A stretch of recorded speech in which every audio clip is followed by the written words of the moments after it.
जी sir. Sir आज PGI के अंदर बैठे हैं, क्या मुद्दा क्या है सर आपका, वो बताएं।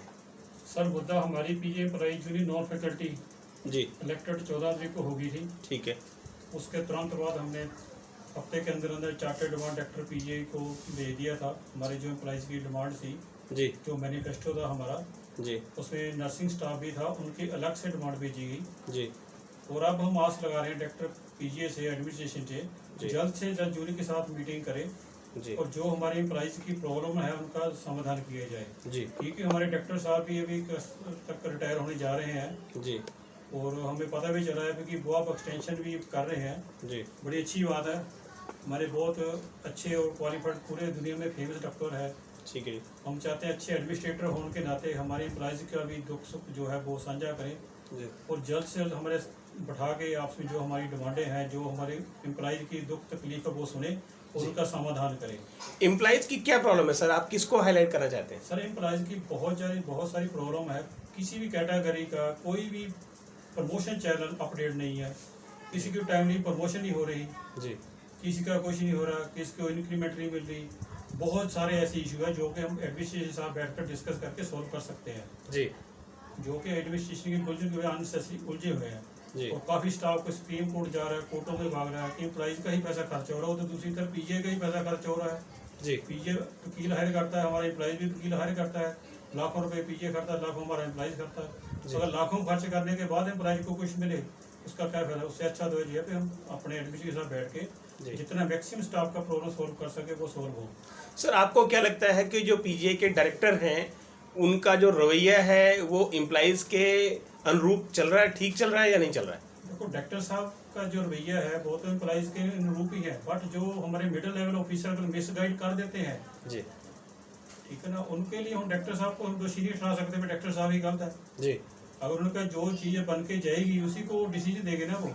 जी हम इसलिए चाहते हैं हमारी आमने सामने बैठ के मिडिल लेवल ऑफिसर मीटिंग हो, जी जो उसमें फर्क आ रहा है हमारे आपसी तालमेल में। जी जो हमारे लोग कोर्टों में भाग रहे हैं, अनसेसरी पैसा खर्च कर रहे हैं, तो एम्प्लॉइज का खर्चा सारा हो रहा है। जी जो समाधान एडमिशन के साथ हो सकता है बैठ के, हम चाहते हैं कि वो हमारे रिस्पेक्टिव डायरेक्टर साहब इनिशिएटिव ले और रिटायरमेंट से पहले पहले हमारा ये काम करें, ताकि उनके हम बच्चे की परिवार ही है सारा, जी और सारे उनको भी सब हमारा ये बहुत बड़ा परिवार है, जी सभी उनको दुआ भी दे, सीसी भी दे उनको। सर अभी पीछे एम्प्लॉइज की प्रमोशंस को लेकर कुछ बातें उठ रही थी पीजीआई के अंतर्गत, तो उस पे क्या काम हो सकता है सर। सर उसमें देखो, अगर वो एडमिनिस्ट्रेशन करना चाहे हमारे बैठ के सब कुछ कर सकता है। जी झगड़ा तो अगर ये जैसे कैचअप रूल है या कुछ है जो कोर्ट में मैटर पेंडिंग हो गए, अब प्रमोशन रोक दी गई कि कोर्ट में पेंडिंग है, सीबीआई 2 करके भी एडमिनिस्ट्रेशन कर सकती है, प्रमोट सबको रास्ते निकल जाते हैं जी अगर एडमिनिस्ट्रेशन चाहे तो। जी और हम यही आस रखते हैं आपके माध्यम से डॉक्टर साहब को हम रिक्वेस्ट करते हैं, हमारी जो चार्टर डिमांड जा रखी है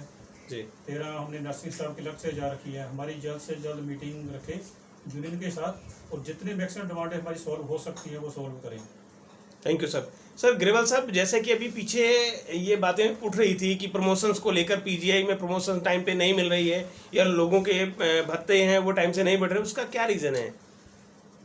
सर मुद्दे तो चलो ये एक ऑनगोइंग और कंटिन्यूस प्रोसेस वाले मुद्दे हैं जी।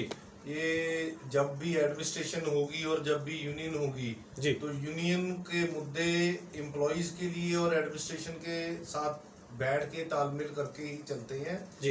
ये मुद्दे कोई नए मुद्दे नहीं है, लेकिन मुद्दे बहुत पुराने हैं। बट ये है अभी उन पे काम कार्रवाई जो एडमिनिस्ट्रेशन की तरफ से मतलब एक्सपीडिएट होनी चाहिए वो अभी तक नहीं हुई है जी। तो जैसे कि हमने पीछे भी मुद्दे उठा रखे, एक स्पेसिफिकली हमने एक कुछ कैडर्स के भी उठाए हुए थे जिसमें हमने 150 करोड़ का एक 200 करोड़ का घपला भी बताया जी। तो हम यही चाहते हैं भी जैसे इस बार हम जो मेन पीजीआई का अम्ब्रेला था यूनियन का, जिसे हम फेडरेशन टाइप में समझते हैं, PGI employees union non faculty, उसकी इलेक्शन के बाद हमने 52 मुद्दे जो हैं जो मैनिफेस्टो में भी रेज्ड थे वो 52 मुद्दे हमने सारे इन जनरल उठाए, जिसमें सिर्फ एक प्रमोशन ही नहीं है जी। बहुत सारे ऐसे मुद्दे हैं जो सर्विस रिलेटेड इश्यूज हैं, ठीक है, जैसे कि टाइमली सभी को डीपीसी मॉडल कैलेंडर ईयर को फॉलो करना, प्रॉपर प्रोविजन ग्रेडेशन लिस्ट का सर्कुलेशन होना, क्लोजिंग ऑफ रोस्टर पॉइंट्स का होना, टाइमली डीपीसीज को कन्वीन करना, मॉडल कैलेंडर ईयर के हिसाब से एमएसीपीस को डीपीसीस को करवाना, जी। फिर रेसिडेंसीज के इशू हैं जिसमें मकान खाली पड़े हैं, ठेकेदारों के बंदे बीच में रह रहे जी। हैं, मकान खाली होने का कारण है लाइसेंस फी नहीं गवर्नमेंट को जा रही है, इसका मतलब वो भी एक नुकसान है। जी। रेनोवेशन नहीं टाइम पे, अगर जो इंसान लाइसेंस फी पे कर रहा है उसको मकान रेनोवेट होके नहीं मिल रहा, जी। वो भी एक गलत चीज है। फाइनेंसिस ऑलरेडी है इंस्टीट्यूशन के पास, जी। नॉन प्लान्ड बजट इंस्टीट्यूशन अपने पास रिसीव करता जी। है, लेकिन उसके बावजूद भी अगर हम कहें भी हम रेनोवेशन एंड सफरर कौन है? जी। एम्प्लॉई है। हमारे पास अकोमोडेशन भी है, इवन दो एम्प्लॉइज बाहर धक्के खा रहे हैं, जी। ट्रांसपोर्टेशन का इशू है, जी। वर्किंग वुमेन के लिए बहुत बड़े इश्यूज हैं जी। क्योंकि हॉस्पिटल इंडस्ट्री है, सो 24/7 सर्विस चलती है। जी। तो वी हैव आस्क्ड भी जो ट्राई सिटी तक सारी जो प्रॉपर सर्विसेज होनी चाहिए। जी। नर्सिंग वालों के मुद्दे कुछ ऐसे स्पेसिफिक मुद्दे थे, जी। जैसे कि चीफ नर्सिंग ऑफिसर की पोस्ट है, जी। पीछे 13 साल से खाली पड़ी है, जी। उसका पैसा भी आ रहा है, पोस्ट भी खाली पड़ी है, वो पैसा कहाँ जा रहा है? जी। अगर उसकी पोस्ट का पैसा देखें तो 1.5 से पौने 2 लाख रुपए पर मंथ का उसका वो हमारे को ग्रांट आ रहा है, ठीक है। तो उसका सालाना ग्रांट तो अब खुद देख लेना चाहिए भी 20 लाख रुपए हमारे पास आ रहा है, और उसको हम पोस्ट को फिल नहीं कर रहे ठीक हैं, है। चार्ज आगे देते जा रहे जी। हैं, तो लोग इस बात से भी बहुत खफा है। ठीक है। ये तो एक पोस्ट का बताया, जी। 40% पोस्टें पीजीआई में खाली पड़ी हैं इस टाइम। जी।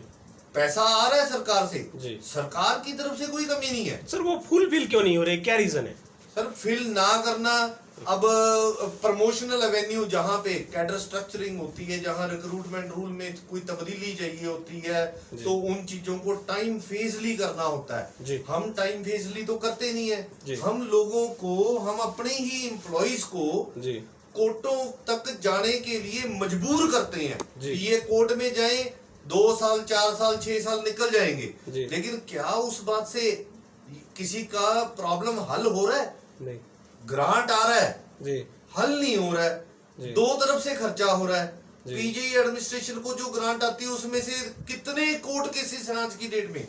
बिल्कुल। इसका मतलब है उतने वकील हायर हो रहे हैं, जी। हर केस कोर्ट में जा रहा है, इंडिविजुअल अपने लिए कोर्ट तक जाके अपना इंसाफ मांग रहा है, जी। उसका पैसा, उसकी एनर्जी, उसका टाइम, उसका जो डिवोशन ऑफ ड्यूटी पे उसका माइंड सेट होना चाहिए, जी। वो सारी चीज डेविएटेड है। जी। हम चाहते हैं जी। आज की डेट में जी। कोई भी ऑर्गेनाइजेशन है, जी। उसका एम्प्लॉय उसका मैन पावर रिसोर्स है। जी। सो जब हम मैन पावर को रिसोर्स समझेंगे, उसको उसकी एक वैल्यू को समझेंगे, तो तभी हम आगे प्रोग्रेस कर सकते हैं। अगर हम पीजीआई की बात ही करते हैं तो पीजीआई में इतने मुद्दे हैं, पूरे चंडीगढ़ प्रशासन में इतने मुद्दे नहीं होंगे जितने पीजीआई के अंदर है। जी। ये मुद्दे अभी तक पेंडिंग क्यों हैं सर? ये सर मंशा होनी चाहिए ना सॉल्व करने की, जी। मंशा दोनों तरफ हो। जी। हम बोल रहे हैं, हम रिक्वेस्ट करते जा रहे जी। हैं, भी लिख लिख के दे रहे हैं, क्या हमारे पास इतना टाइम फजूल है कि हम लिख लिख के देते रहे? ठीक है। क्या इलेक्टेड रिप्रेजेंटेटिव्स इतने फ्री हैं जी। कि छोटी छोटी बात के लिए भी इनको लिख लिख के दें? जी। इसका मतलब है एडमिनिस्ट्रेटिव ओवरहॉलिंग चाहता है।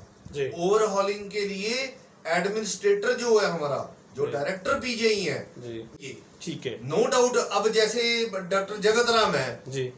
बहुत अच्छे डॉक्टर हैं, जी। वर्ल्ड वाइड नोन डॉक्टर हैं, जी। लेकिन जब हम उनकी बात from the point of view administrator being director PGI से देखते हैं, जी। उस नजरिए से इतना बवार पीजीआई में आज तक जिंदगी में नहीं हुआ जी। जितना इस टाइम खड़ा है। जी। इतना मुद्दा खड़ा होना, इतने पेंडेंसीज का खड़ा होना, लोग चिल्ला रहे हैं, लोग रोज धरने देने के लिए बैठे हैं। 1.5 साल इन्होंने सिर्फ कोविड के नाम से निकाल दिया। जी।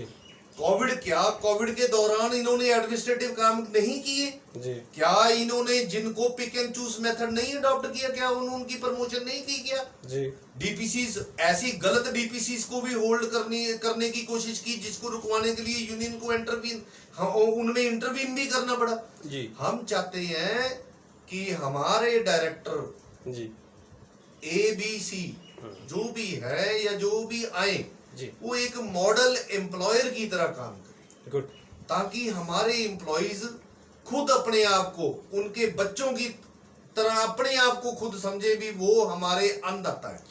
सर जो घोटाला हुआ था पीजीआई के अंतर्गत, वो उस घोटाले पे अभी कुछ जांच बढ़ी या सर नहीं? जांच ऊपर तक चल रही है। ठीक है। ये कोई भी बात हमें एक चीज और बहुत बड़ी पता लगी है जो मिनिस्ट्री लेवल तक चल रही है जी जितनी चीजें यहाँ से लेके मिनिस्ट्री लेवल तक गई हैं जी ये उनके रिप्लाई यूनिलैटरली देते हैं। जी never they have never ever sit and try to resolve the issues on the table with the union. Okay Never they have discussed, but अपने ही एंड पे जी जवाब मिनिस्ट्री को दे दिया। जी हमने कंप्लेंट डाली, मिनिस्ट्री को जवाब दे दिया। हमने अब मिनिस्ट्री में भी ये कंप्लेंट दायर कर दी है जी कि कोई कंप्लेंट आती है, जी क्या कंप्लेंट या कोई भी ग्रीवेंस को रिजॉल्व करने का मैकेनिज्म ये है जी। कि एक इंसान लिखे जी। या एक यूनियन लिखती है जी अपनी ऑर्गेनाइजेशन के खिलाफ जी और ऑर्गेनाइजेशन अपने आप ही सीधा आपको जवाब दे देती है, उसके बाद सब कुछ ठंडा हो जाता है। क्या ये मैकेनिज्म है? मैकेनिज्म तो ये है, आपके पास चिट्ठी गई, आपने इधर रेफर करी, तो जो यहाँ का एम्प्लॉयर है, जी डायरेक्टर है, जी वो उस यूनियन के साथ बैठकर जी पहले डिस्कस करे Good. क्या माजरा है, जी क्या उसमें एलिगेशंस लगे हैं, गुड अपने आप ही जवाब दे देना और अपने आप ही बोलना कुछ नहीं है। बिल्कुल ये कहाँ का लिखा हुआ है? क्यों? हम टैक्स का पैसा है, बिल्कुल जितना भी हिंदुस्तान में ट्रांजैक्शन चलता है जी वो हमारे टैक्स के पैसे से ही चलता है। बिल्कुल सर चाहे हम डायरेक्ट टैक्स पे कर रहे हैं चाहे इनडायरेक्ट कर रहे हैं। बिल्कुल डायरेक्ट तो इनकम सोर्स वाला बंदा तो दोनों पे कर रहा है, बिल्कुल। जिसकी इनकम नहीं है, जिसकी इनकम डिस्क्लोज्ड नहीं है, वो तब भी इनडायरेक्ट टैक्सेस पे कर रहा है। Right sir at the end of the day पैसा सारा का सारा जो टैक्सेस से कवर हो रहा है कंसोलिडेटेड फंड ऑफ इंडिया से आ रहा है। गुड सर अगर उस पैसे से अगर कोई भी भरपाई अच्छे ढंग से नहीं हो रही है या उसका मिस यूटिलाइजेशन हो रहा जी। है, तो अगर उसको कोई भी विसल ब्लो कर रहा है जी तो ये तो मैकेनिज्म में कभी नहीं आता कि विसल ब्लो करने वाले को कोई भी उसका जवाब ना दिया जाए। बिल्कुल सर थैंक यू। ताज़ा खबरों से जुड़े रहने के लिए सब्सक्राइब करें राष्ट्रीय खबर टीवी और बेल आइकन दबाना ना भूलें।